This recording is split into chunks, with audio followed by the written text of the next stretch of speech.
Welcome to Andy Staples on 3. It is a Dear Andy show.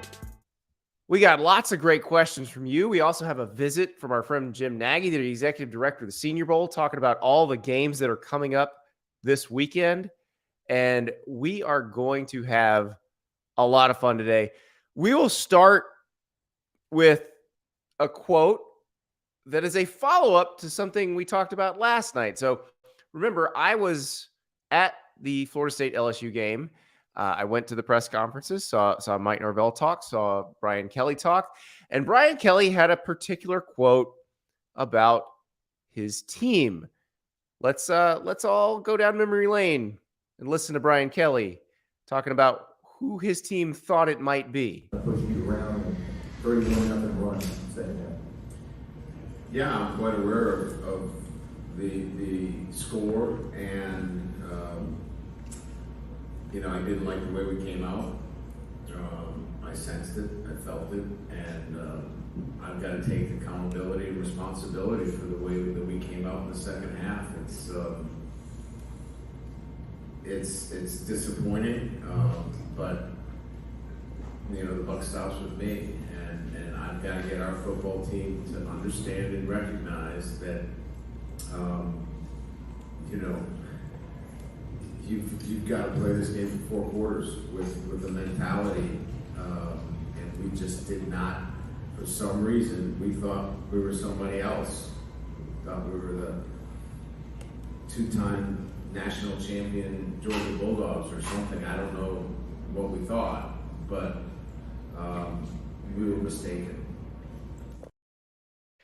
You catch the look that Jane Daniels gives Kelly when he says, maybe we thought we were the 2-time national champion Georgia Bulldogs. Well, obviously, you know what happens next. Somebody was going to ask Georgia coach Kirby Smart about what Brian Kelly said. And just the look on Kirby's face when he gets the question says, please do not bring me into this. Do not drag me into this. Because let's be fair, guys. Brian Kelly is getting dragged over what he said and over some calls and over playing Harold Perkins in a way that you probably shouldn't be playing Harold Perkins, and over not having an adequate secondary, and over not offering Keon Coleman. He's getting dragged for a lot of things. That's what happens when you lose at LSU and you're 0-1. But Kirby Smart did not want to get brought into this, but of course he was. Kirby, I know you're not big into the fanfare, but obviously Brian Kelly last night made a reference to Georgia. I guess I wondered if you'd heard about it, what your reaction is when he said we thought we were the 2-time national champion Georgia Bulldogs, in reference to the maybe thinking they could roll their helmet out in the second half. What does it say when your program is, getting those kind of remarks from your peers, where peers like Coach Kelly's putting you guys on a bit of a pedestal there? It says you're 1 week away from humility. And all it says is, how are we going to practice today? Kirby Smart thinking, please, please, please, I don't want to think about losing, and I can't say anything like that, and I know I can't say anything like that, and I have lots of thoughts on this, but I'm not going to tell you what they are. That's what Kirby Smart is saying. They're playing Ball State, by the way. They're not losing. They're not losing this week. They're not losing. Well, they're probably not losing South Carolina next week. We saw them block or attempt to block against North Carolina. It's going to be a while before Georgia loses or even is in danger of losing. So, but the reason they don't lose very often is because Kirby Smart, ever vigilant, even when answering questions where he could squeeze off some jokes. And he chose not to. And I don't know if that's a matter of taking the high road, but he does not want to be humbled. And it reminds me of something one of Kirby Smart's players once said. Remember in the Rose Bowl when Georgia played Oklahoma and Davin Bellamy saw Baker Mayfield and goes, humble yourself. That's what Kirby Smart is saying. And Brian Kelly, humbled pretty thoroughly by Florida State. Now he's got to deal with the wrath of the folks on the message boards and figure out how to win games, because let's be real, LSU's schedule, they get Grambling this week, but then it doesn't get easy. They get Mississippi State, they get Arkansas. Like, these are teams that they probably should be worried about now. We'll talk about that a little bit later when we get to Dear Andy. But It is a Monday during the season, which means there's a bunch of press conferences. And at Michigan, Jim Harbaugh returns to work after being suspended for the game on Saturday against East Carolina. Jesse Minter, the defensive coordinator, did a fine job, and the Wolverines beat the Pirates, and everything went very smoothly. Now, remember, new interim coaching arrangement. So this time, it's going to be Jay Harbaugh, Jim's son. He'll be the interim head coach for the first half of the UNLV game on Saturday. Then Mike Hart, former Michigan running back, will be the interim coach for the second half. And of course, Jim Harbaugh was asked about the division of labor, and he came up with perhaps the corniest quote Jim Harbaugh has ever come up with, and that is really saying something. The head coaching duties, I guess, what are a head coach's responsibilities during the game? Be the guardian of victory is probably the number one job. You have making sure that the decisions you're making are complementary on all three phases. There's no offense, there's no defense. It's a we-fence. No offense, no defense. It's a we-fence. The best tweet I've seen about this, and if I don't see this sign on game day and in the stadium, I'm going to be very disappointed. You know how the people hold up the letter D and then a fence, a little picket fence. It was a Nintendo Wii controller and a picket fence. So I want We-Fence. I want to see that on College game day, and I want to see it in the stadium against UNLV. I want T-shirts made. It's not an offense. It's not a defense. It's a We-Fence. That is what we want. Elias Gray, no one will be cornier than Butch Jones. You have to not lose before you can win.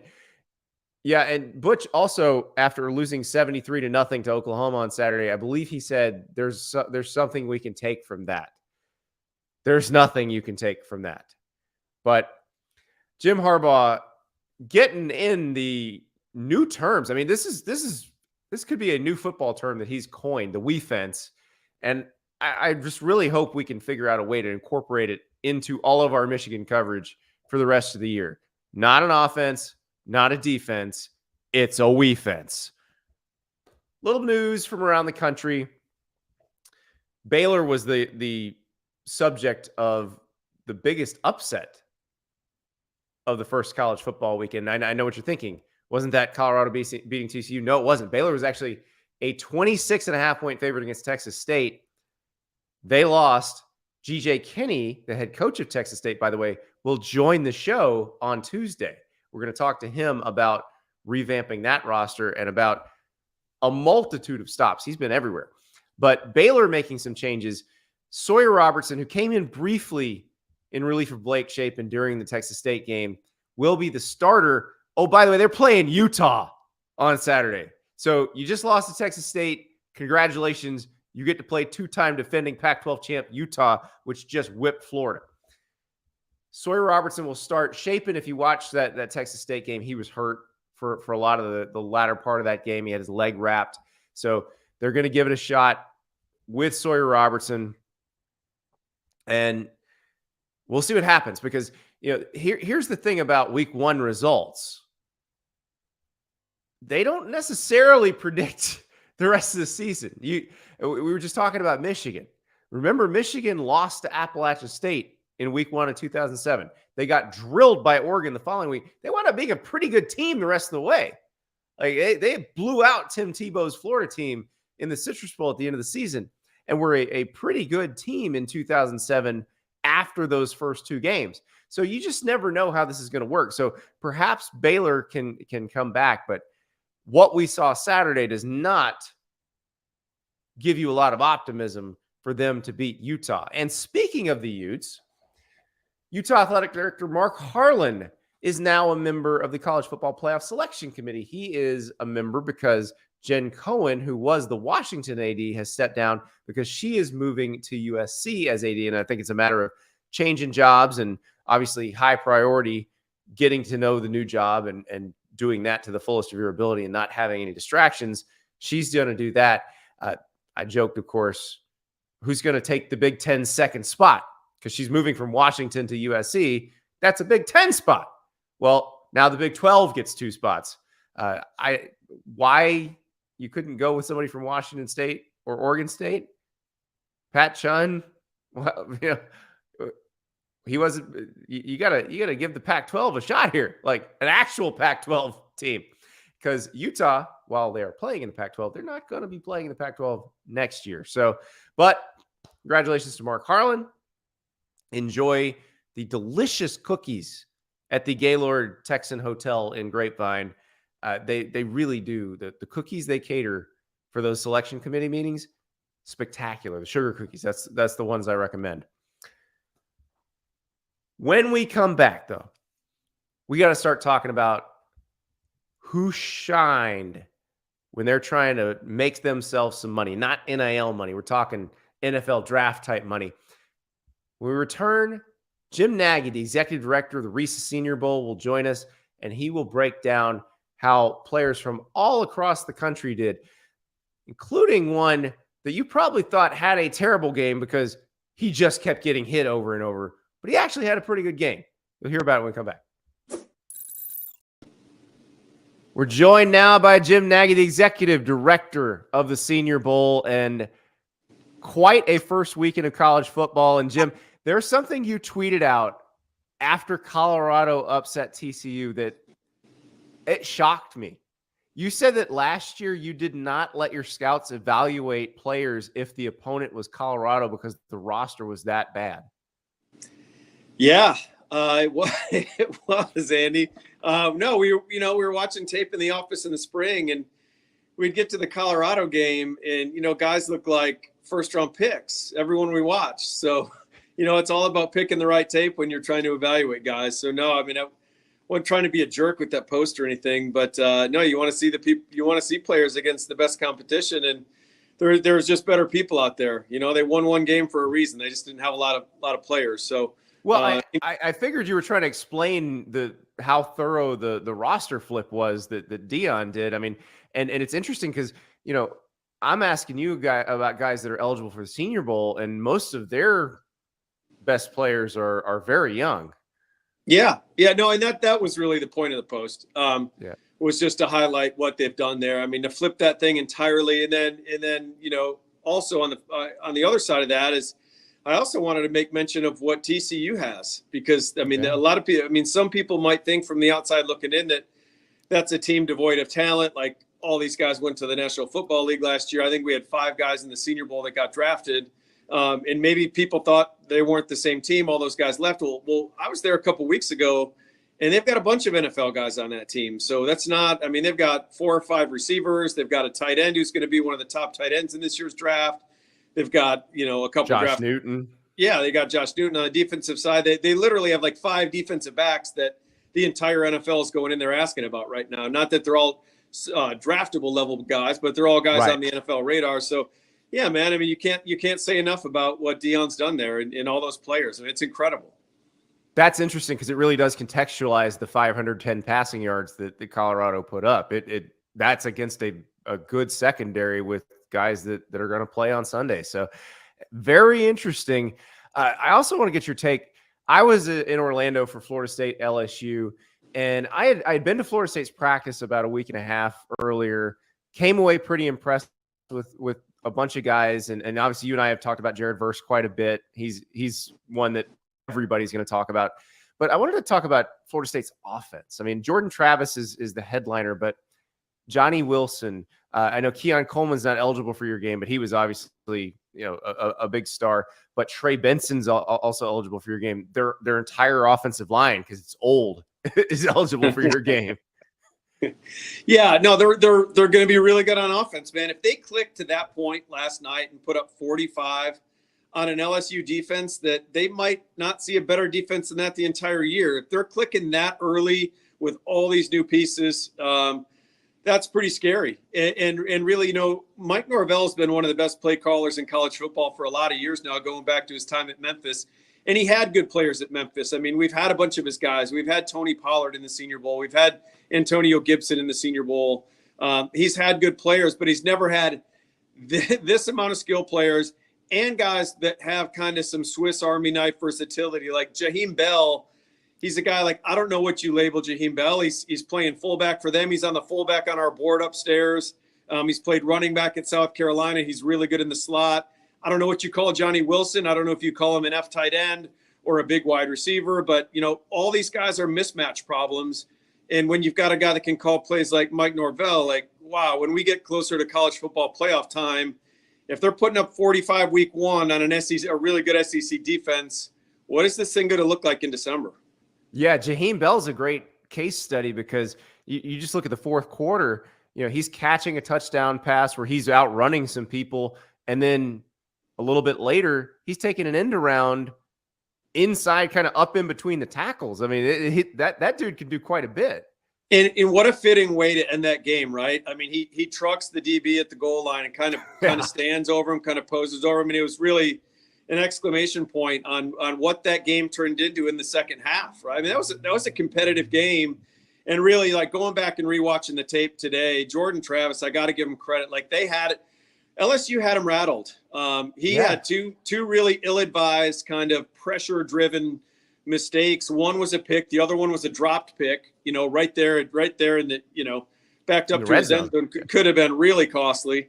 Yeah. But then he came out, like our scout. I talked to him this morning, who was at the game, and he really settled down in that second half and just played point guard. And that, to me, that's his game. That's what Jordan is. He's a point guard for that offense. And to be a distributor on an offense that has so many players like Benson, like Wilson, like Bell, and like Coleman. I mean, my God, 5 of their 6 touchdowns came out of the portal. Like, between Bell and Coleman, 5 touchdowns out of the portal this year. So super impressive, man. You were there. I'm jealous. I wish I was there. It looked like a heck of an environment. What a way to start the season for Florida State. I'm curious about the evolution of Jordan Travis, because I imagine a couple years ago, he wasn't somebody that maybe you thought was going to be a candidate for your game or a candidate for the NFL draft, but he sure looks like one now. Yeah, I mean, talking to guys on staff there was some thought to making him a wide receiver a couple years ago. And like, what is this guy? And again, what I was looking for coming into the year was some mechanical improvements. He's still not a guy that really incorporates his lower half a whole lot. I mean, I still think there's upside in his arm. But the things you like, he's hard to get on the ground. I mean, LSU had a lot of pressure on him. They couldn't get to him. He finds an escape path. He had a couple really nice touch throws rolling to his left, which are really difficult for a righty. And so he moves his team. And again, there was some spotty plays early. He misfired on a couple, throws that he should have had. But one thing I like about him, and when you've got a guy like Johnny Wilson and Keon Coleman, even going back to last year's tape, like, he's a guy that trusts his playmakers to make plays. He is not afraid to put the ball up and let his guys go get it, which, man, when you got guys can do it, that's a great trait. So it'll be interesting to keep watching him. But man, at the end of the day, he moves that football team. So that's the bottom line at that position. Let's talk about another good quarterback that you saw in person this weekend, Michael Pratt for Tulane. No Tyjae Spears anymore, but they had a very impressive win against South Alabama, which is kind of one of those darling teams in the Sun Belt. What did you think of Pratt in person? Oh God, he was good, man. There was so much to like. That was, to me, if you looked at the group of 5 schedule for the entire season, I think that might have been the best one on paper, because you got, like you said, a South Alabama team coming off a double-digit win year. You've got Tulane coming off the Cotton Bowl win over USC. So I wanted to be there. I wanted to see that. And it was a really good environment. They packed that place. And Kane Womack and the defensive staff there at South Alabama threw a ton at Michael Pratt. And man, he handled it. He can move. He sees the field. He's one of those guys, like, he knows exactly when to run. He knows when to abandon his reads and take off, but he also keeps his eyes down the field. And if you're loose a little bit back there, he's going to make you pay for it. And he did. I mean, there was a couple throws in that game where he got hit. He held onto it, got hit in the mouth, delivered strikes, and he was hitting guys in stride where they could run with it after the catch. So I think he was 14 of 15. The only incompletion was a drop ball. I think he had the highest PFF grade of any quarterback, the second highest grade behind like Jalen Hurts back against West Virginia years ago. So I walked away from the stadium. I got 2 texts. I got a text from Cam Sample, who was in our game a few years ago, the COVID year, and plays for the Cincinnati Bengals now, defensive lineman, and then Tajay Spears. They both hit me up from text, and they're like, Jim, they're like, you better get that invite ready for our guy Pratt. So, no, he was really impressive. Michael did a great job the other night. So another quarterback, and you mentioned before we started recording that you watched this game back twice already. You know, North Carolina, South Carolina, everybody was talking about Drake May, or they were talking about how Spencer Rattler got just pulverized. He got sacked 9 times. But you came away pretty impressed with the way Rattler played. I did. I mean, first credit to our guy Gene Chiswick up there, threw the Tar Heel helmet up. But I'll start off before I get to Rattler. I'll say this. North Carolina looked like the SEC team in that game in terms of the aggression, quick the defensive front. Yeah. Yeah, man. The temperament, the physicality, flying to the football, they looked like the SEC defense in that game. Gene's done an unbelievable job getting them going. And Rattler, in Rattler's defense, man, when you watch the tape, I mean, he was sacked 8 times. He could have been sacked 20 times. He's got nice feel in the pocket. He got out of there a bunch. He ripped it. Not only did he escape with like feel and quickness, like he ripped away from some sacks from some big guys. So he showed some strength in the pocket. And then he delivered some strikes under duress. Like there was a bunch. Spencer Rattler put a bunch of NFL throws on tape in that game that scouts are going to love. It's the compromised pocket into tight windows. I mean, he was doing all that stuff, and he lost one of his best receivers, arguably his best receiver, Juice Wells. Yep. In the first half, and he kind of turned Xavier Leggett into an overnight star. He played his butt off the other night. So no, man. I mean, it was a disappointing outcome for South Carolina fans. I'm sure they're bummed, but man, I thought Spencer played great. The staff there at South Carolina all offseason was talking about what a great offseason Spencer had, and you could see it. There was a lot of growth from last year's tape.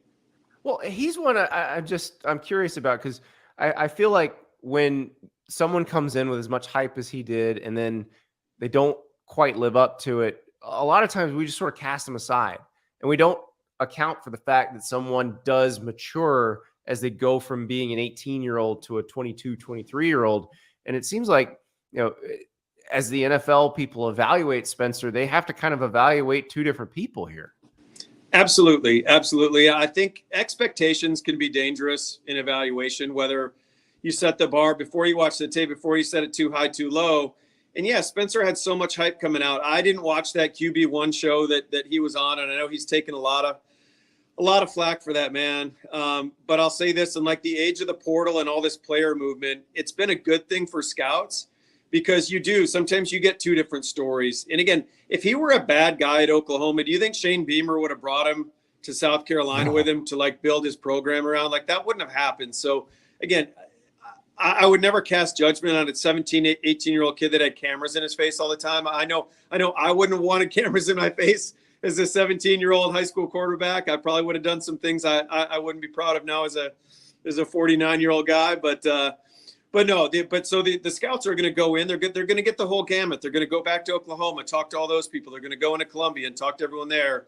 And then at the end of the day, they have to sit down with Spencer and hear his side of the story too. So everything I've gotten from everyone I know and the little interaction I have with Spencer at SEC Media Days, this seems like a guy that's he's really grown up. So let's head out west. I know you had a scout at Washington, Boise State. Michael Penix was one of the stories of Saturday, where he just looked phenomenal to the naked eye. But how did he look to the scout's eye?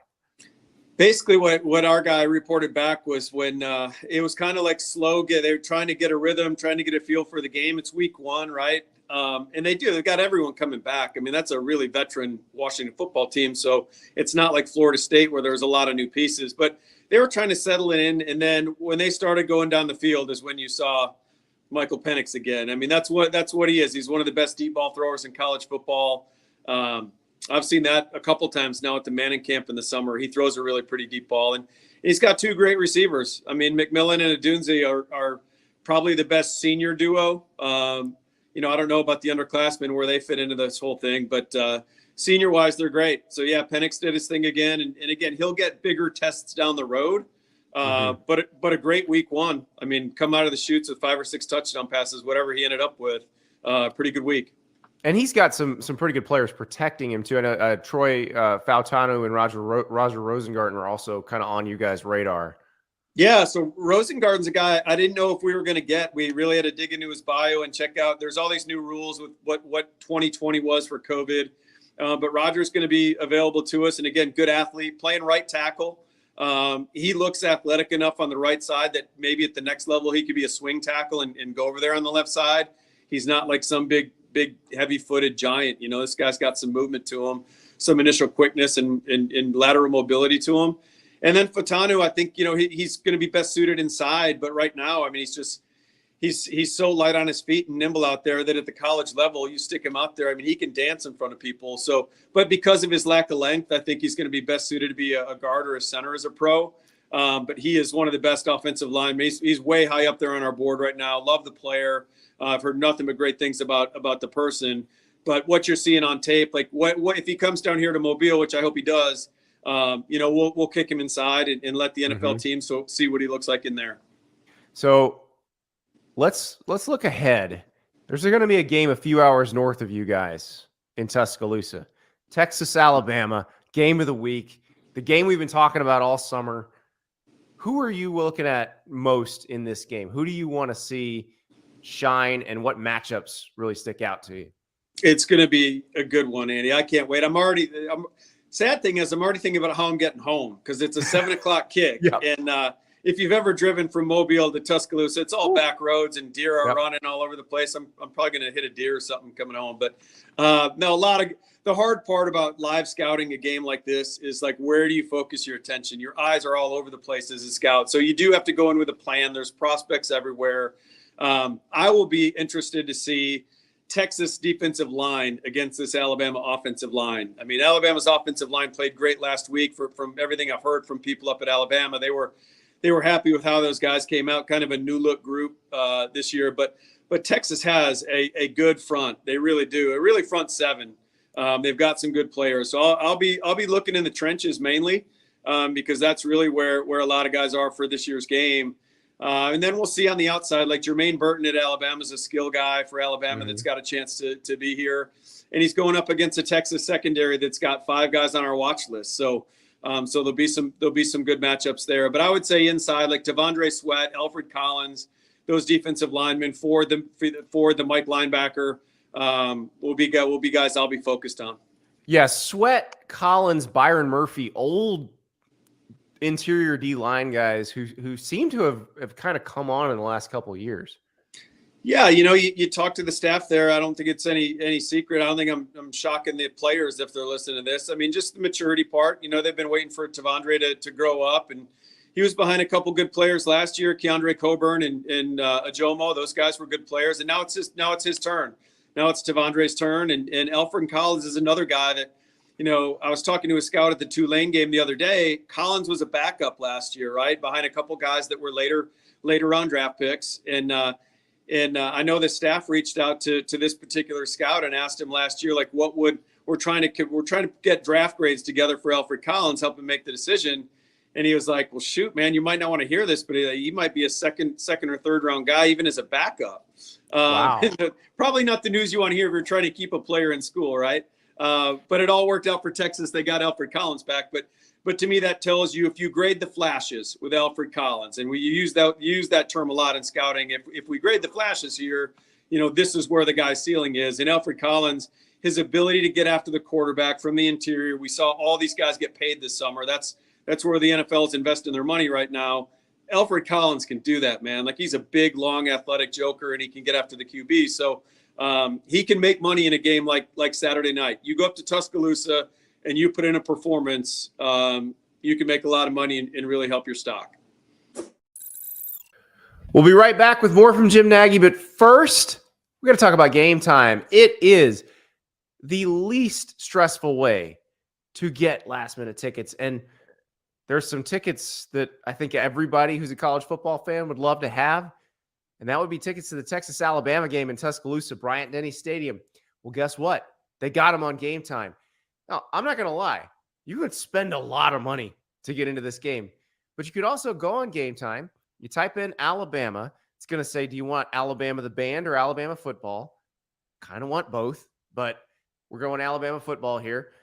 You can get into this game on Game Time for $158. That's the lowest get-in price.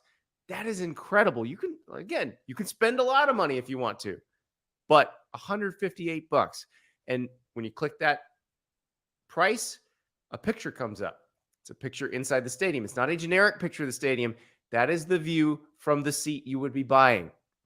Now, let's say too rich for your blood, but you want to see a marquee game this weekend. All right, so we go back, we type in NC State football. Click on that. Notre Dame is headed to Raleigh to play NC State. Get in price on Game Time right now, $105. You click it, you see exactly what you'd be looking at. It's a pretty good seat. If you look at where you'd be sitting in the stadium, that's a pretty good view. At that point, you're only about 2 clicks away from having those tickets.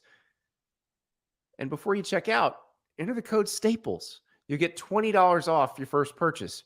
So go to Game Time, download the app, find the tickets you want, redeem the code STAPLES, $20 off your first purchase, last-minute tickets, stress-free, guaranteed.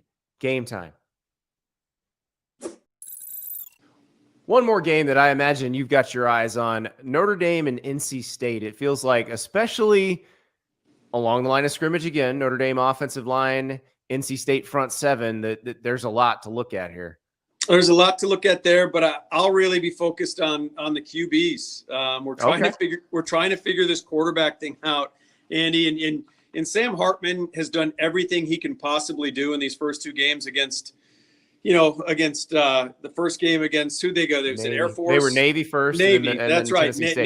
Navy, and then Tennessee State. So he's done everything he can do, but now it's back into the ACC. And for him, the good thing for him, it's familiar people. Like he'll go out.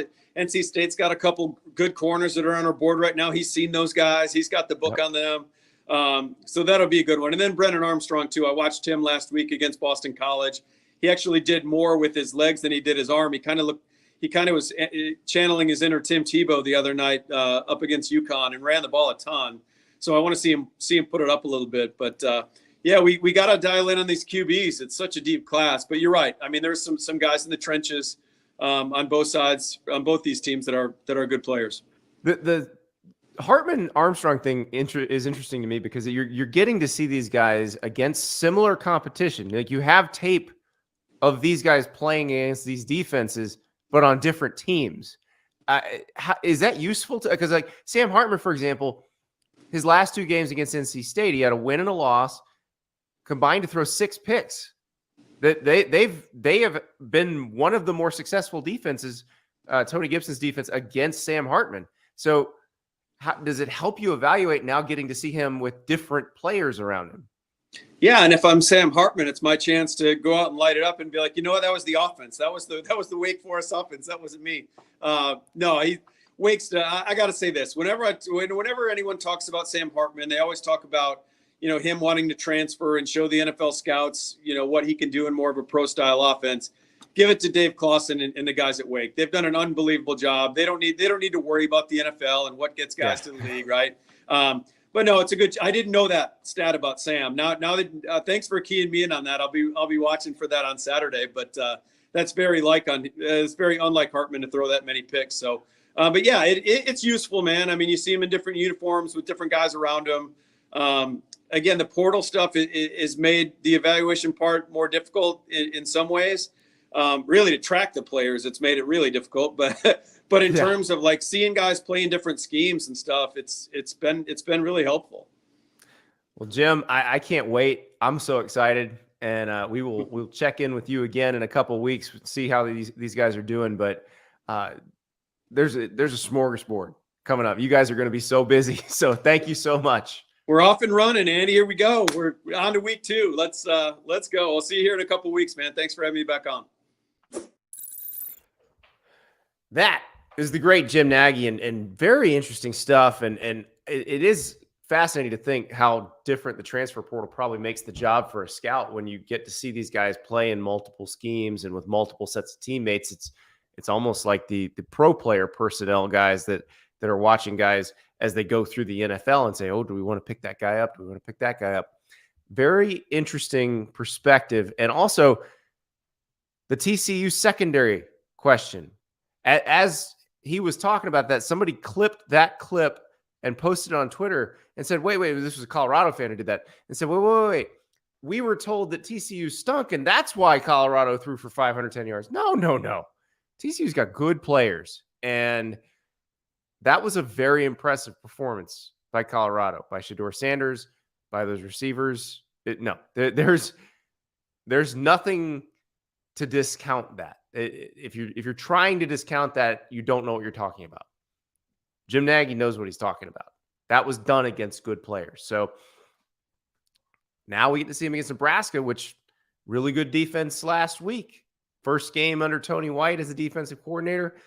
They shut down Minnesota. Not the defense's fault that they lost, for sure. But that defense will have its work cut out for it. All right. Speaking of Colorado, our first Dear Andy question comes from Bo. And it is about Coach Prime and another coach that Coach Prime will be joining in the Big 12 next year. Dear Andy, come after me. I'm a man. I'm 40. Dear Andy, come after me. I'm a man. I'm 40. Has held the #1 spot as the most used college football soundbite for many years. Mike Gundy is now 50-something, I believe. Will Coach Prime take the #1 position this year?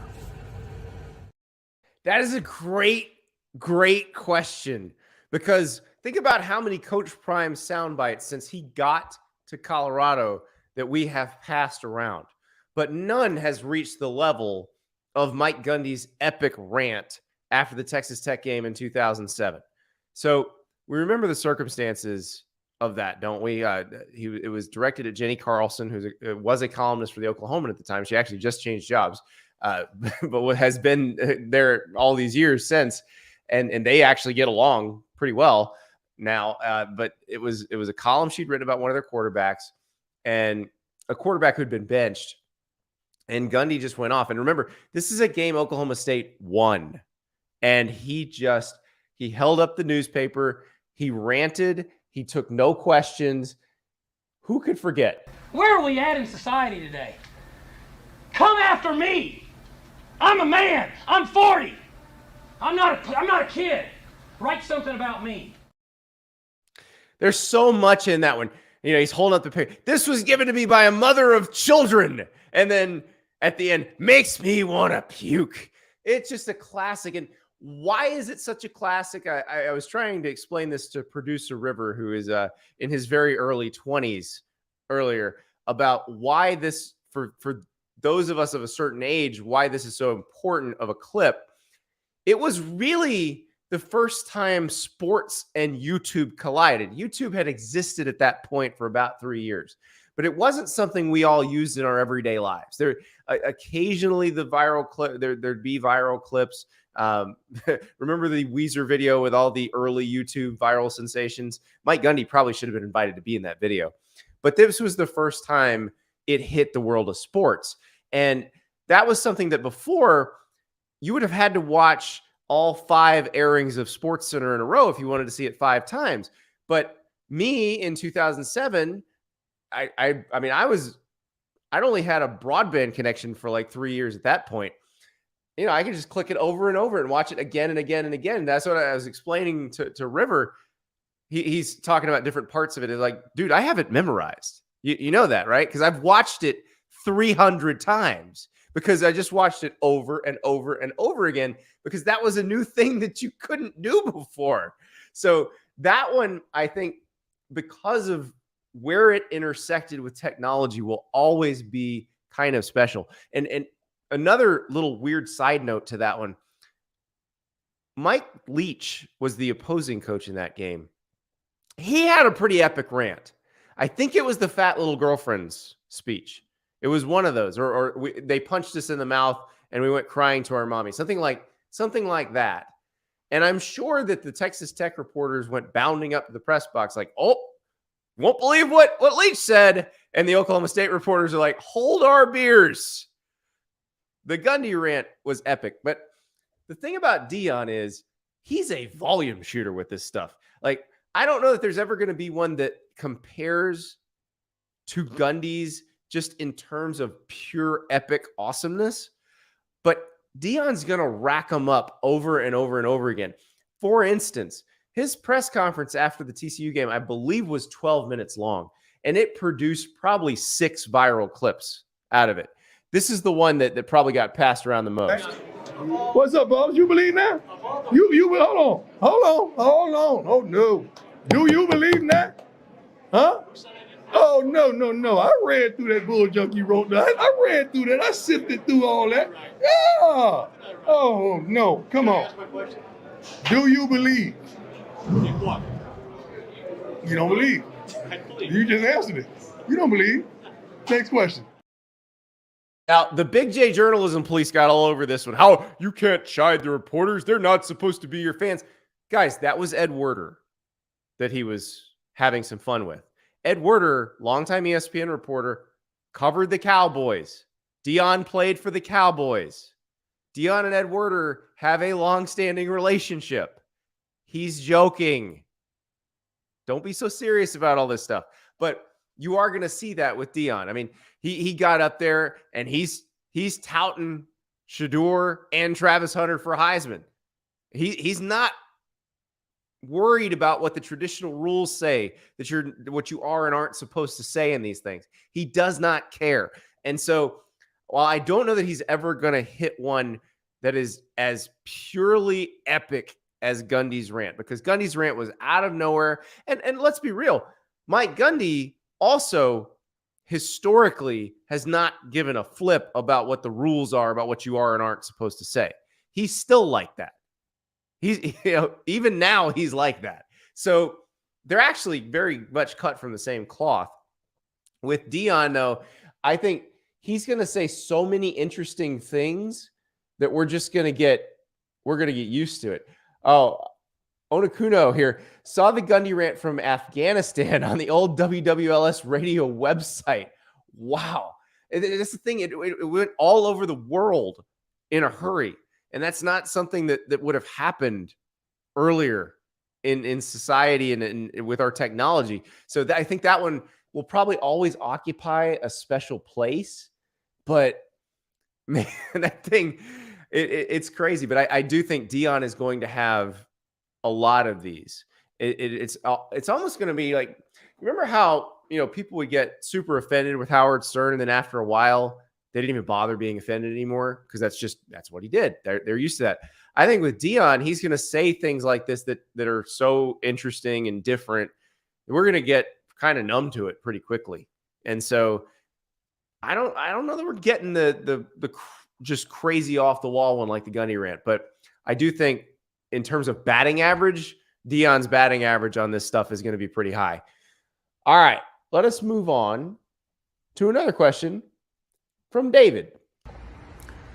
Dear Andy, David from San Antonio checking in. My question is there a chance that the Texas defensive line, specifically the interior defensive line, is the best Alabama will face all season up until potentially meeting Georgia and Atlanta?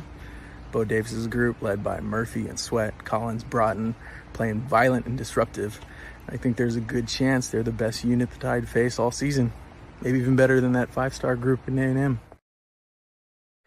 This is a great question. And what David asks is actually kind of the secret to if Texas can win this game, is if that group plays really well, it's going to disrupt what Alabama wants to do offensively, because Alabama wants to establish the run. They want you so scared of what they can do handing it to the backs or what Jalen Milroe can do running that it leaves guys open, that you dedicate so much resource to the run game that guys are open, and it makes it easy for Milroe to throw the ball. David's not wrong about the physical piece of this, because you just heard Jim Nagy talking about Alfred Collins. Alfred Collins is 6'5", 317.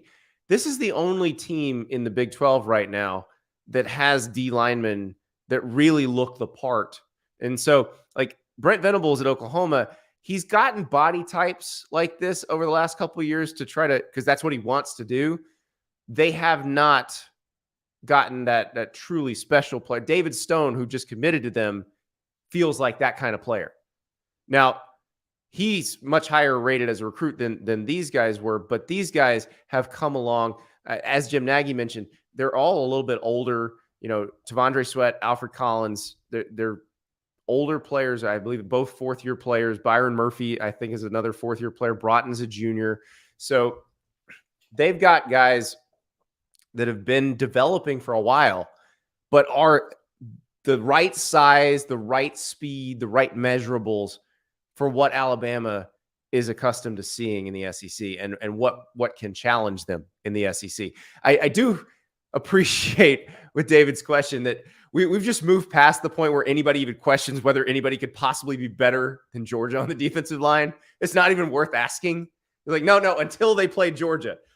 But we can go through it. I mean, Arkansas is going to have a big physical defensive line, and Alabama's going to have to play them. LSU, when Mason Smith is back, Mason Smith and Mekhi Wingo is a pretty formidable interior D-line duo. But I would put this group with any of those. And I think there's a chance that this could be the difference in the game. And really, it's up to Alabama's interior offensive line to be able to handle this group, because if they can't, it's going to be tough sledding for Alabama's offense. So I am so excited to see this matchup. And I love that question from David, because we have not talked about that group very much with Texas for years. That's why people are so excited about Texas. Stuff like that. It's not, oh, they had a bunch of highly ranked recruits. It's on the offensive and defensive lines. It feels like they look the part now. And you ask an NFL person like a Jim Nagy, who's been a scout, who runs a game where they evaluate players, like that, they look like they're supposed to look now. And that was not the case before. All right, let us move on to a question from Carl. Hi, Andy. I think this sums up the demise of the Pac-12 perfectly. The number 6 team in the country, who has the reigning Heisman Trophy winning quarterback, has played Week 0 and Week 1, yet I have not been able to watch them at all because they've been on the Pac-12 Network. And I live in the Midwest, so that might explain some of it, but not all of it. So Carl lives near Milwaukee, and that kind of explains some of it, but you can get the SEC network in Milwaukee. You can get the ACC network in Milwaukee. Of course, you can get the Big Ten network in Milwaukee. That's the footprint. But the problem with the Pac-12 network, and this is sort of the original sin that led to what happened to the Pac-12 this past summer, is that they took a risk. And they knew they were taking a risk when they did it. It was a calculated risk, and they calculated wrong. So here's the risk. So we'll give you some background. The Pac-12 was the second conference network to exist, and the Big Ten network was already available. So the Big Ten network was a partnership with Fox. So when Fox went to cable companies to get the Big Ten carried, now they met resistance too, but the thing they could say was, "Oh, do you want to have Fox News on your cable system? Well, then you're also going to carry the Big Ten network and at this price." They could say that. When the SEC network was launched, which was a partnership with ESPN, which is owned by Disney, Disney could go in there and say, you will carry the SEC network at this price on this tier, or you will not get ESPN, you will not get ESPN2, you will not get the Disney Channel. You think that's going to make your customers happy? And so when the Pac-12 decided to do it, they decided to be owned and operated completely by the Pac-12. And that was, looking back, a mistake, because there was no leverage when they had to go to the cable companies or DirecTV, which was the main one. And they couldn't say, okay, if you don't carry this and at this price, then you're out of luck. We're going to pressure you some other way. We're going to have a way to leverage you to force you into doing what we want. But that wasn't going to happen. That DirecTV did not have to cave into the Pac-12, because nobody was going to not enough people were going to cancel their DirecTV subscriptions for it to make a difference. And so that's where it became a problem. It was the worst distributor of those. And now you're still sitting here in a situation where USC plays its first 2 games on the network, and a lot of people couldn't see it. You know, you can get it on Sling. I think you can get it on Fubo, or you can get it on some of the cable systems out there. But it's not easy to get, whereas all the other ones at this point are easy to get. All right, let us move on to this question from Mark, and it is a doozy. So bear with me, because Mark asked a long one. It was one of those, I read it, or I opened the email and I said, I think I need to send him the meme, the too long didn't read, congratulations, or I'm sorry, but I'm not reading all that. But then I decided to read all of it. And I think it's worth asking, especially given what we've just seen. Andy, just watched your reaction video for the FSU-LSU game, and I can't help but think that at the very least, this game might help further aid the case for FSU's value to a non-ACC conference. That's probably getting ahead of things, as it's just one game, as the saying goes. But there's purportedly an odd twist to the ACC relationship with ESPN that might be affected by strong non-conference performances by FSU and Clemson in 2023. I can't remember where I saw it now, but word has it that the contract the ACC has with ESPN is such that ESPN cannot renegotiate in a downward manner the fees it pays for ACC games so long as ACC membership stays at a certain level. 14 plus Notre Dame is one common interpretation of the threshold, so 15 members. Assuming this is the case, one might think the ACC onboarding of Cal, Stanford, and SMU gives the conference a lot of comfort in letting FSU, Clemson, or North Carolina go without a big scrum over the payout over the grant of rights. In that scenario, ESPN's broadcast rights with FSU, my fave team, by the way, and either of both or both of Clemson and North Carolina might not be a problem so long as those programs land in the SEC. However, it might not be that easy, as the money ESPN makes on its deal with the ACC would not be as remunerative, good word, if Clemson and FSU and maybe UNC take off. I should acknowledge a pet prejudice of mine with regard to a non-ACC landing spot for FSU. I find it really hard to believe the SEC would let the Big Ten just waltz in and take FSU. So when I think about FSU leaving the ACC, my assumption is that the SEC would make sure they get FSU just to keep the Big Ten out of that backyard, but who knows? Boy, he hitting all of it, hitting the high points. Another possible factor, ye gods, there's a ton of moving parts to all this. This is in the parentheses here, is the upcoming renegotiation of the playoff and the transition from a 4-team format to a 12-team format. I've often thought if you want to collapse the deal between ESPN and the ACC in a manner that might give FSU a chance to get out of the conference without going bankrupt in the process, the advent of the 12-team playoff and any concomitant shift in television rights landscape might do it.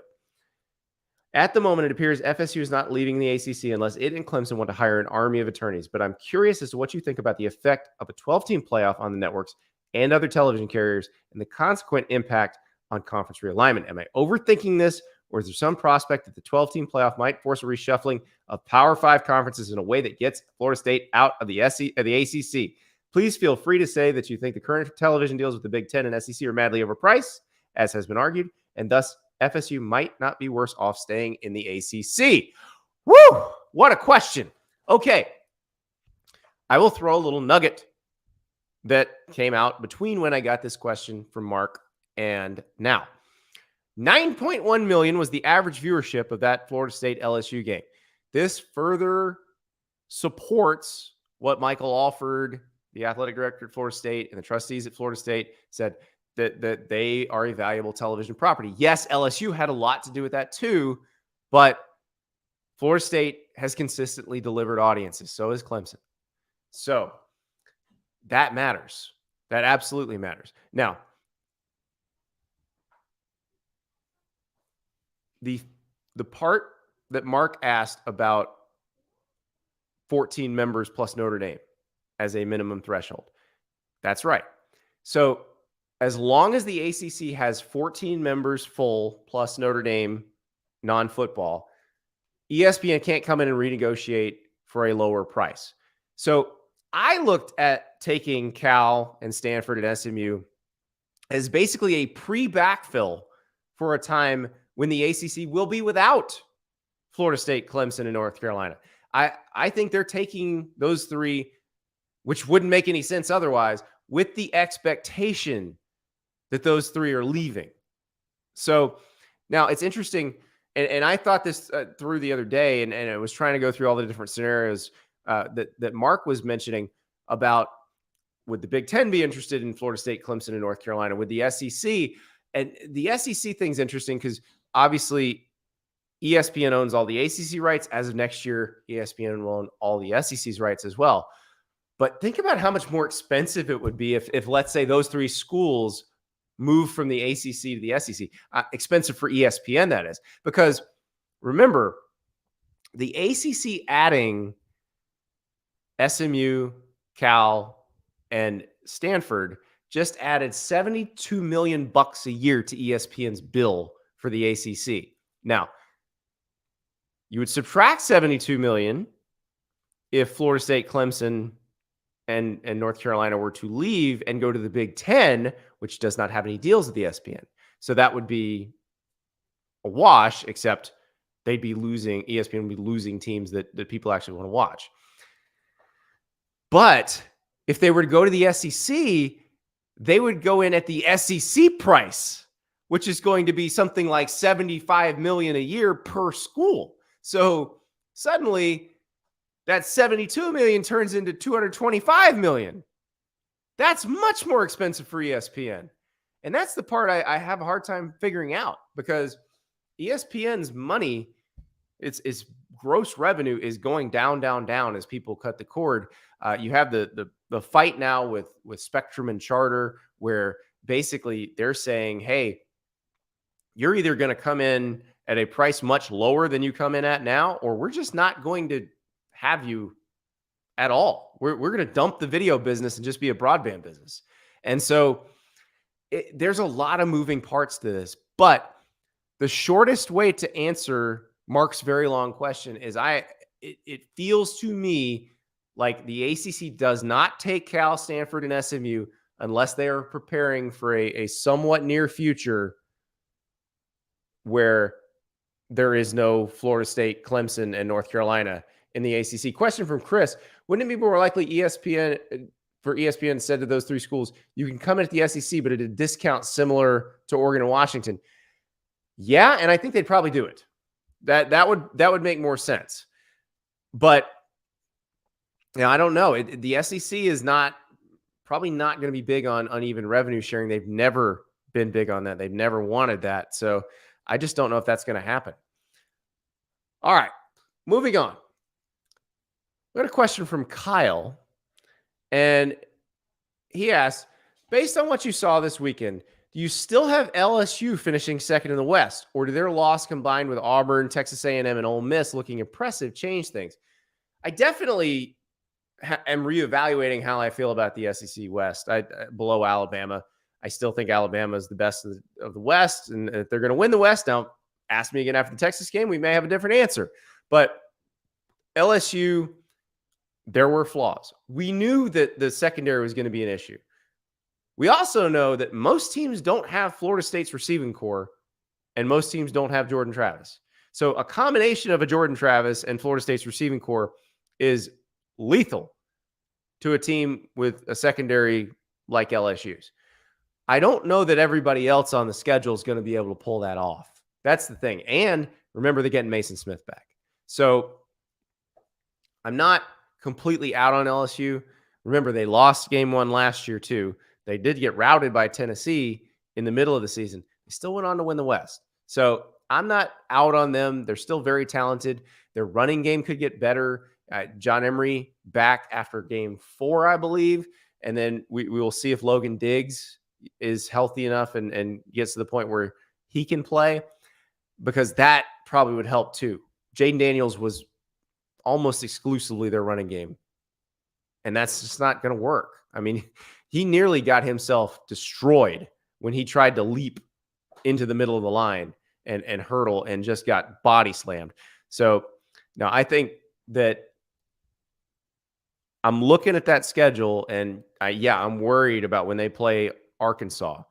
I think Auburn's going to be good under Hugh Freeze. I've said that many times. I don't know how good this year, because he had to do a pretty big roster reconstruction, but we know Hugh Freeze's history in the SEC. We saw what he did in 2012 and 2013, 14, 15 in Ole Miss. So I expect them to be good. And then A&M, we've said this all offseason.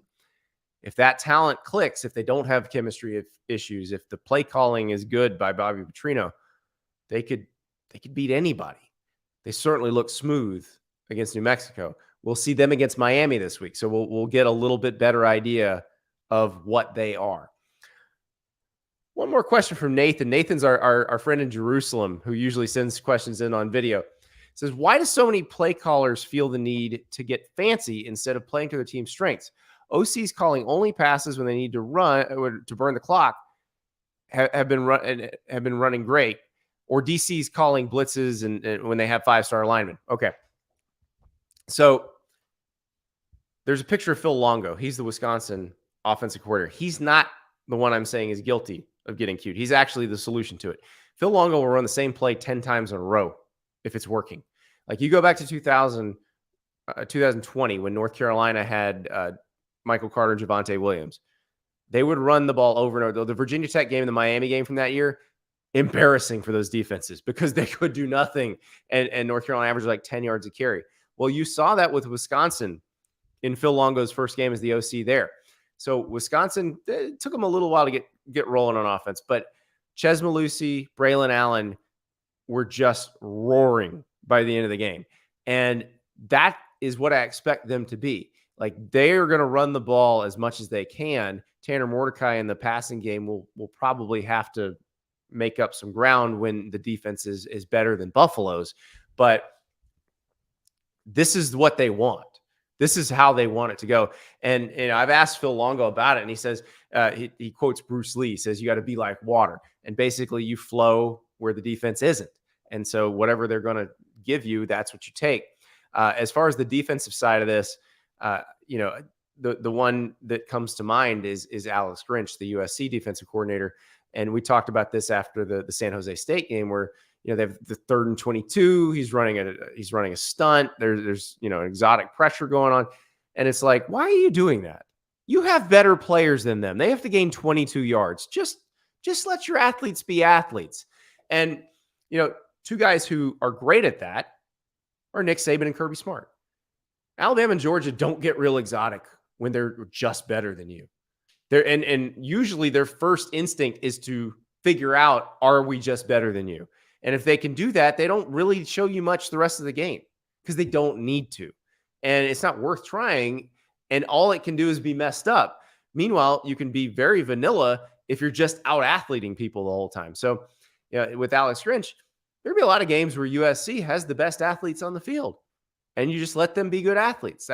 That's what Kirby Smart does. And he wins national championships that way. So it's a pretty good way to go, especially if you have the horses to do it. And USC, given the way they have recruited and the way they will be able to recruit into the future, is going to be able to do that in most games. So I'm with you, Nathan. It doesn't have to be fancy. You don't have to prove anything. All you have to do is call the most successful play, not necessarily the fanciest play. And I think that you got to get fancy when you're at a talent disadvantage. But when you got the talent advantage, keep it simple. It's really the way to go. Great questions tonight. Beautiful. Before we let you go watch Duke and Clemson, Garrett Riley taking over the Tigers offense. Riley Leonard playing quarterback for Duke, won 9 games in their first year under Mike Elko last year. Very exciting, but we got a little extra point. Band pettiness. Yeah, you got to love a little band pettiness because remember last year, Alabama did not send its band to the Texas game. And the reason for that was because Texas only offered upper deck seating to the Crimson Tide. And that wasn't going to fly because, the $1 million band, you can't hear them from all the way up there. So this year, Alabama only offered Texas upper deck seating for the band. Quote Greg Byrne to the Tuscaloosa News. This is their AD. We are able to reciprocate a similar seating arrangement to what we had last year in Austin. Greg Byrne said, probably with a wink. So a little background on this. Greg Byrne, the Alabama AD, Chris Delcani, the Texas AD, they are friends. I don't think this is severing the relationship, but I do think this is hilarious because once Texas joins the SEC, then the SEC rules for visiting crowds come into effect. You have to give them decent seats. You have to give their band decent seats. So we don't know yet who's going to play where first as conference rivals because they're playing this year. They're going to send Alabama to play Oklahoma next year. But when Texas and Alabama do first play as conference rivals, oh yeah, band will be seated quite low and will be quite loud. And I cannot wait. It's been a lot of fun, everybody. Tomorrow, GJ Kinney, architect of the biggest upset of the weekend in college football, will join us. Bobby Burton will join us to talk more Texas, Alabama. What a week. Let's go. We'll talk tomorrow.